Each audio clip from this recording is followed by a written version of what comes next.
So, hello madlang people. So, welcome to our show. So, ako nga pala si John Kevin Doniego at ang aking co-host ay si. AJ Teren. So, nandito pala kami mag-interview ng isang manager na magbibigay siya ng experience tungkol sa kanyang subordinates at ano ang kanyang mga kaalaman bilang isang manager. So, hello guys. So, kasama pala natin si Engineer Domingo Enciso. So, hello sir. Hello. So, isa nga pala siyang Land Management Officer ng DNR at ngayon ay share niya ang kanyang kaalaman sa pagiging isang manager. So, sir, ang unang tanong ko ay pag nag-hire pa kayo ng mga aplikante, do you usually kinikita nyo ba yung mga curriculum vitae nila or resume?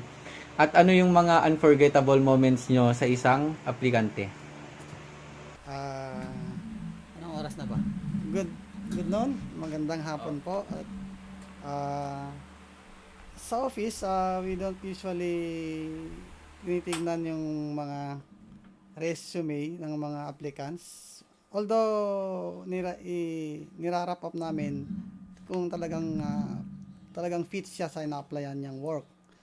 So, meron ba siyang potential na makapagbibigay ng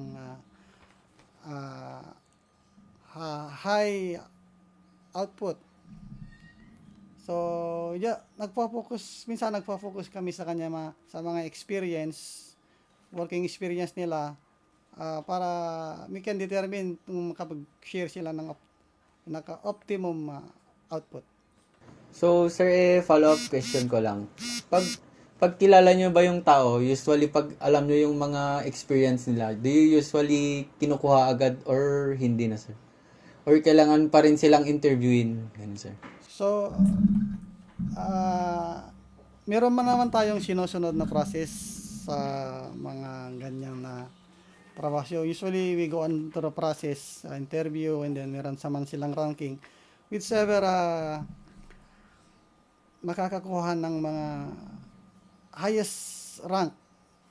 And then, diba, dumaan sila tamang proseso, in-depth interview, if ever na-meet nila yung mga qualifications nila. So, we don't usually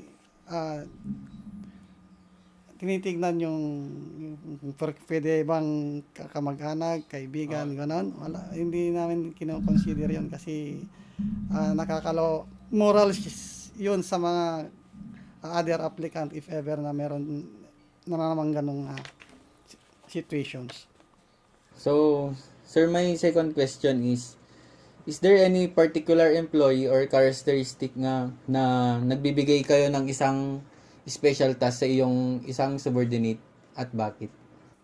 Yes, of course. Sa aming work, meron kami kanya-kanyang special skills. Unlike doon sa land management, merong skills ng surveying, merong skills ng processing ng title, yung cutting of trees, kayong ganon. So, pag nag-uutos tayo ng mga trabaho, we need those special skills para ma-achieve natin yung output natin at utmost optimum service. Mi-deliver natin yung mga service natin sa mga constituent natin. So, tinitignan natin yung mga talagang special skills na nagtatrabaho. Parang karpintero yan magpapatayo ng bahay. Bakit ka kukuha ng ibang skills kung hindi makakagawa ng magandang bahay kung hindi ka kukuha ng talagang skilled na gagawa. So, meron ba yung times na nadidismaya kayo sa mga subordinates nyo, sir? Meron din. Not totally palagi. There are times na hindi na nila ginagamit yung time nila, hindi na sila nakafocus for some aspects siguro na marami sa kanila na hindi commitment o hindi dedicated sa kanilang ginagawa. Meron yung alam mo naman yung mga kwan natin ngayon, mga time natin na generations. Anong generation natin? Mga Generation Z, anong generation natin ngayon? Yung mga Mga millennials, O mga, mga millennials, mahirap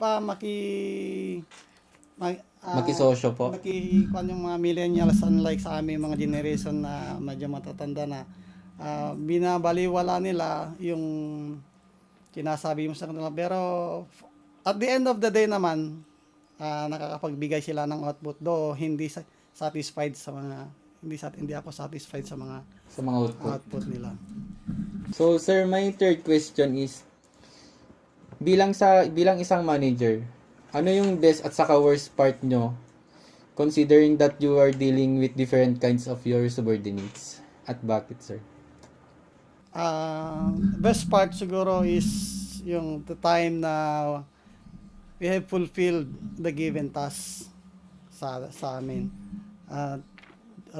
With my co-subordinates na happy sila sa ginawa nila trabaho.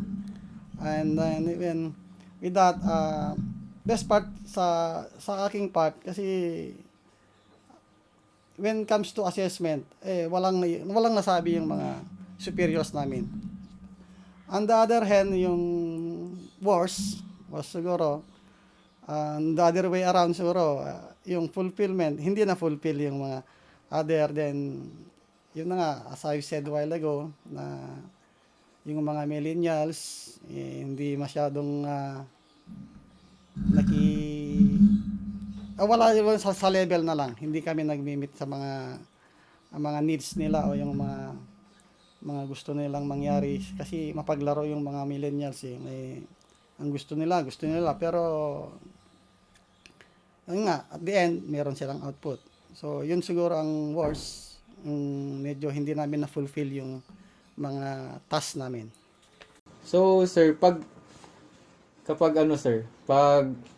nagbibigay kayo ng mga task sa mga subordinates nyo, usually yung mga, alam nyo naman na yung mga unique skills nila, mga ganun.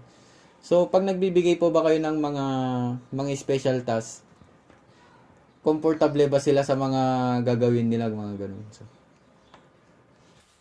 Oo. Very comfortable naman sila. Alam naman nila na we have give full support sa mga subordinates natin when it comes sa mga instructions na binibigay namin sila na we have to do this, dapat magbigay ka ng output na ganito. And then ginagawa naman nila yung mga given tasks.